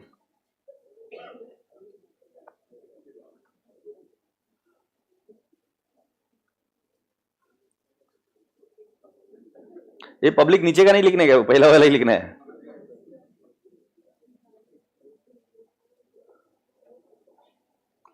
सेकंड वाला देखिए अभी बेटा, consolidated financial statement of Bright limited. अब बेटा कंसोलिडेटेड फाइनेंशियल स्टेटमेंट में कैसे करेंगे हम? अभी आपके पास दो ऑप्शन है. आप इन्वेस्टमेंट डायरेक्टली 2 लाख लिख सकते हो, या हम ये बोल सकते हैं कि कैरिंग अमाउंट ऑफ इन्वेस्टमेंट. बेटा दोनों में ट्रीटमेंट तो सेम ही है ना यार. आप 185 लिखोगे, इसका मतलब क्या है बेटा जी? क्या आपने प्री एक्विजिशन डिविडेंड माइनस कर दिया? यस. नहीं करना, मेरे बाप का क्या जा रहा है? 2 लाख लिख दो, फिर जो डिविडेंड रिसीव्ड है वो क्या कर दोगे? माइनस. कबूल है? सो इन्होंने क्या किया है, पहले इन्होंने दिखा दिया cost of carrying amount of the investment in the separate financial statement. Agreed? Now राजा बेटा जी मैं आपसे पूछ रहा हूं, आपका प्रॉफिट कितना है करंट ईयर का? 3 लाख है क्या? क्योंकि इन्होंने कौन से तारीख का पूछा? 31 मार्च 22. ए भाई कैरिंग अमाउंट कितना है? 3 lakh. Take on your calculator. 3 lakh into 10/12. Why 10/12? Why 10/12? क्योंकि हमें सिर्फ करंट ईयर का प्रॉफिट जोड़ना है ना. कितना आएगा? इंटू कितना परसेंटेज? इंटू 30%. सो क्या मैं बोल सकता हूं 75,000 आ गया भाई? मैंने यही तो बोला था. कॉस्ट ऑफ एक्विजिशन ऐड क्या करेंगे? Share of profit. Now share of profit कौन सा बेटा जी? करंट ईयर का. से yes. Do you all appreciate this? और राजा बेटा जी इधर कितना आ जाएगा? Carrying amount 2,60,000. ध्यान से सुनना, जो प्री एक्विजिशन प्रॉफिट्स है ना जो आप लेते थे, वो किसके लिए लिया करते थे अपन? गुडविल कैलकुलेट करने के लिए. और मैंने शब्द क्या यूज किया था? प्री एक्विजिशन डिविडेंड हो या पोस्ट एक्विजिशन डिविडेंड हो, दोनों ही क्या होते हैं? माइनस. एक बार बोल के बताओ. प्री एक्विजिशन डिविडेंड हो या पोस्ट एक्विजिशन डिविडेंड, दोनों ही क्या होते हैं? माइनस. यही बात बोली थी मैंने. बेस्ट है। अब राजा बेटा जी उसके बाद में हमें डिविडेंड रिसीव्ड हो गया, कितना डिविडेंड रिसीव्ड हुआ नेक्स्ट? 60,000 हुआ क्या बेटा? हमें पूछा गया 30 जून को बताओ, तो बेटा जी 60,000 का मुझे कितना मिला? कितना? 30%। तो बताओ 60,000 का 18,000। अभी प्रॉफिट तो कुछ बताया नहीं, प्रॉफिट कुछ ऐड नहीं होगा, प्रॉफिट तो ऐड कर लिया ना अभी। 3 लाख का 10 मंथ्स का निकाला, तो 1 जून के आगे का प्रॉफिट निकल गया था। प्रॉफिट को क्या किया? ऐड, और उसमें से क्या लेस कर दिया हमने? डिविडेंड। ये देखियो, ये डिविडेंड रिसीव्ड 60,000 इंटू 30% 18,000, ये 242। ए रसगुल्लो, मैंने आपको क्या बोला था? प्री एक्विजिशन और पोस्ट एक्विजिशन डिविडेंड दोनों ही क्या होते हैं? लेस। Do you agree? तो चलो लिख लेते हैं। Carrying amount, carrying amount of the investment 1,85,000। ये कौन सा तरीका? 31 March 2022। Add share in profits, share in profits of current year. कितना आएगा बेटा जी? 3 lakh into 10/12 bracket close into what by what? 30% ना?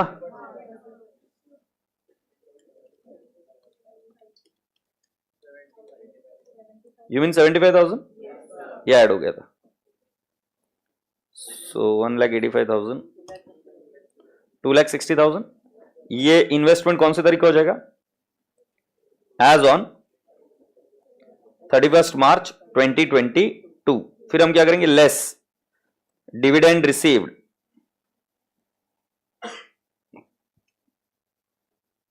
डिविडेंड रिसीव्ड कितना है बेटा जी? Dividend received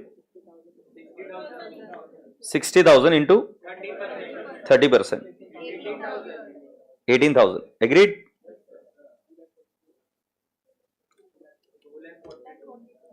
$2,42,000।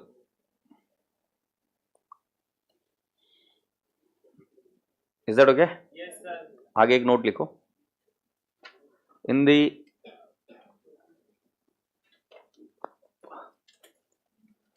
goodwill or CR is not calculated as not asked. Goodwill or CR is not calculated as not asked. Goodwill or CR is not calculated as not asked. बेटा इधर थोड़ा सा गड़बड़ हो गया, ये मैंने इधर गौरबोर लिख दिया, ये काटना पड़ेगा आपको। ये लिखा था ना आपने, ये प्री को काटना पड़ेगा। ये मुझे डिविडेंड पेड प्री और पोस्ट इधर लिखना था, वो मैंने शेयर ऑफ प्रॉफिट में लिख दिया था। मेरे को लगा ही था कि कुछ मिस्टेक हुआ है उधर।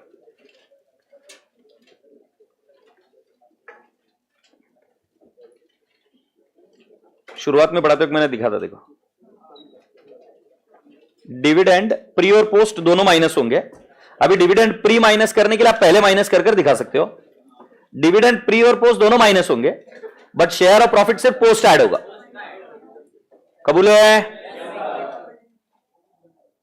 और गुडविल का वर्किंग तो मैंने ऑलरेडी दिया था ना। हाँ, proportionate amount of reserve on the date of acquisition. ठीक है। ये रसगुल्ला अभी सुनो ना, अगला और एक क्वेश्चन है आपका। क्या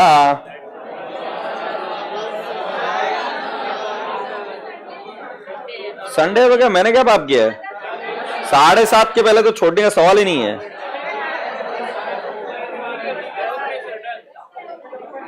क्वेश्चन नंबर 6, आवाज मत कर बे। 6 हेडिंग लिखिए, when associate suffers loss. When associates suffers loss. कल किया था हमने एक क्वेश्चन ऐसा। लॉसेस होते तो एमआई कहां तक मैक्सिमम पहुंच सकता है? 0 तक। नेगेटिव लिख सकते क्या? वैसे एसोसिएट में भी है, अगर losses share of profit add कर रहे थे ना, वैसे शेयर ऑफ लॉस क्या करते? माइनस। बट अगर लॉसेस से एसोसिएट का इन्वेस्टमेंट नेगेटिव हो जाए तो नेगेटिव नहीं दिखा सकते, तो क्या दिखाएंगे? नील। और जो कितना भी लॉसेस है वो वापस प्रॉफिट में कन्वर्ट होने के बाद में जितने लॉसेस एब्जॉर्ब नहीं किए थे वो रिवर्स होने के बाद में आप एसोसिएट को वापस दिखाना शुरू करोगे। सही यस और नो? मतलब जो एमआई है, एमआई का उल्टा इधर चलेगा। Let's see. A limited acquired 40% share in B Limited on 1st April for 10 lakhs. On that date, B Limited had 1 lakh equity shares of 10 each, fully paid and accumulated profit of 2 lakh. इसमें goodwill calculate करनी तो लो calculator पर 1 lakh equity shares of 10 each मतलब 10 लाख 10 लाख और 12 लाख क्या भैया 12 लाख का 40% कितना आता है 4,80,000 क्या भाई झंडू तूने कितने में एक्वायर किया है 10 lakh minus 4,80,000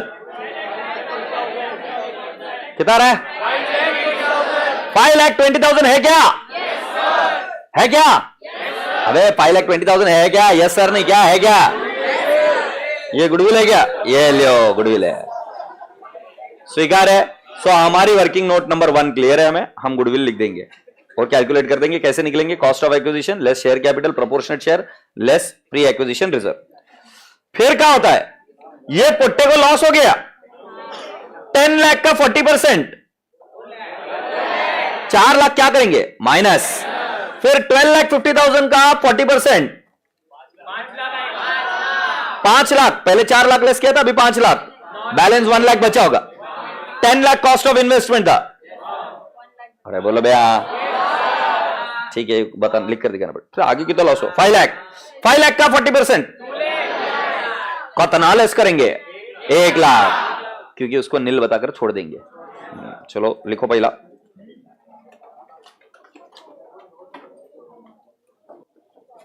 Sorry, Gudiya. I'm leaving, beta. I understand your pain. I'm sorry. I completely sympathize with you. But I'm just asking you, किसने बोला था कि जाओ बेटा सीए करो बहुत स्कोप है उसको पकड़ो एक बार जाके साले तू भी कर मेरे साथ एक बार कंपटीशन ऑफ गुडविल और सीआर जरा एक बार बेंचेस को फील करो कितनी कड़क है देखो इधर आकर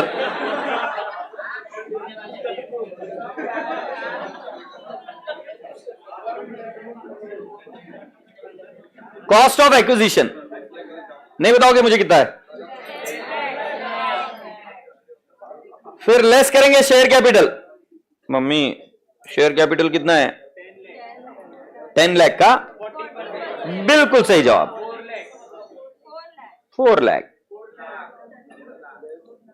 लेस प्री एक्विजिशन रिजर्व लिख दो तुम्हारे लिए रिजर्व लिख दो हाँ लिखो रिजर्व लिखो कितना है रिजर्व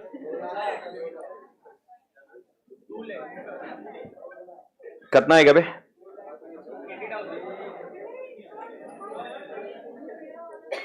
तुम्हें पता है मेरी बहुत याद आएगी तुमको एग्जाम में नहीं एग्जाम में मैं बोल रहा था एसोसिएट के बारे में तुमको मजा छूच रही थी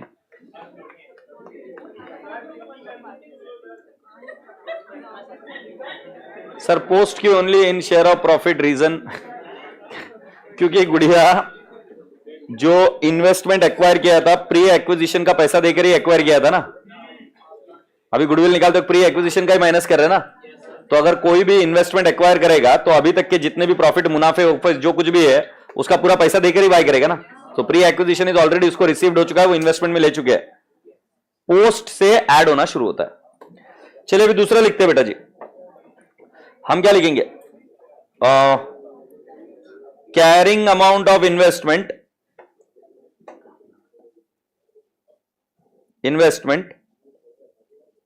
AS23 सो हम लिखेंगे cost of investment A zone 1421 10 lakh अच्छा वो जो गुडविल का तरीका था मैंने बोला था कि ऐसे भी लिख सकते हैं इंक्लूडिंग गुडविल कितना 5,20,000 स्वीकार है फिर हम करेंगे लेस शेयर ऑफ लॉस बेटा 10 लाख इंटू 40% 4 लाख माइनस हो जाएगा डिविडेंड का तो कोई सवाल ही नहीं है कितना आएगा 6 लाख तो हम कहेंगे इसको कैरिंग अमाउंट ए जोन 31st March 2022। बेटा अगर कोई पूछे इस 6 लाख में कितना गुडविल है तो आप कितना बोलोगे? 5,20,000 ही ना? फिर लेस शेयर ऑफ लॉस। बेटा what is the loss? into how much? 40%. Can I have the amount please? Say I say 5 lakh? Less. 1 lakh. So beta ji, can I not say carrying amount? A zone 23. Hey Pandey. Hey Pandey. ध्यान से सुनना, इधर है ना, फचकना मत कि sir 1 lakh में goodwill included है 5,20,000, वो एग्जामिनर कोमा में जाएगा। समझ में आया ना? वो राइट ऑफ होते होते अभी 1 लाख बच गया है, तो ऐसे येड़े चाले नहीं करने का। इधर लिख सकता है मैं इधर तक कि गुडविल कितना है इसमें 520, इधर गुडविल गई अभी, उड़ गई गुडविल। समझ में आ रही है ना बात? नहीं समझा है? बेस्ट है बेटा। अब ये हर बार मैंने आपको क्या बताया था कि एसोसिएट का जितना भी गुडविल है ब्रैकेट में डिस्क्लोज करना पड़ता है। अब पहले ईयर में आप गुडविल दिखाओगे 520, परफेक्ट है। दूसरे ईयर में 6 लाख तक का इन्वेस्टमेंट दिख रहा है तो 520 क्या दिखा सकते हैं? गुडविल, परफेक्ट है। अबे 1 लाख बचे उसमें 520 गुडविल कैसे बोलेंगे? अबे एग्जामिनर छोड़, पप्पा मारेंगे पकड़ के। और आगे क्या करेंगे? लेस अगरबत्ती, share of loss.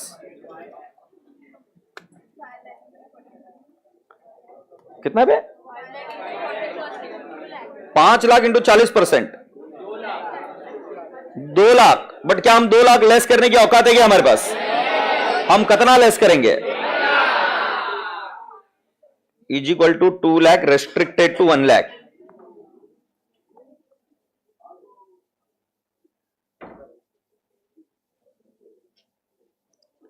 So carrying amount of investment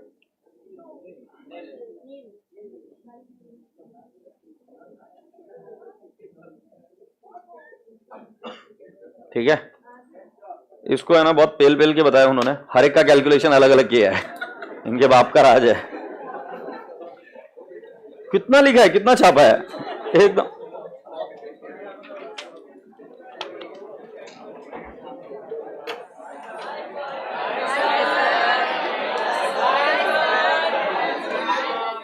थोड़ा औकात के बाहर नहीं बोल रहे तुम?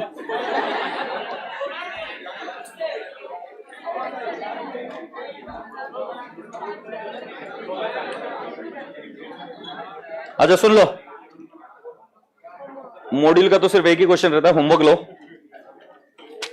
होमवर्क लो। और कभी भी है ना इनके आंसर्स मत देखकर सॉल्व करना, तुम आप ही करना। Orange 1, orange 2, orange 3,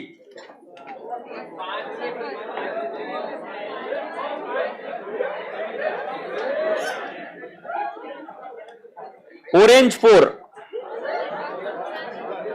orange 5,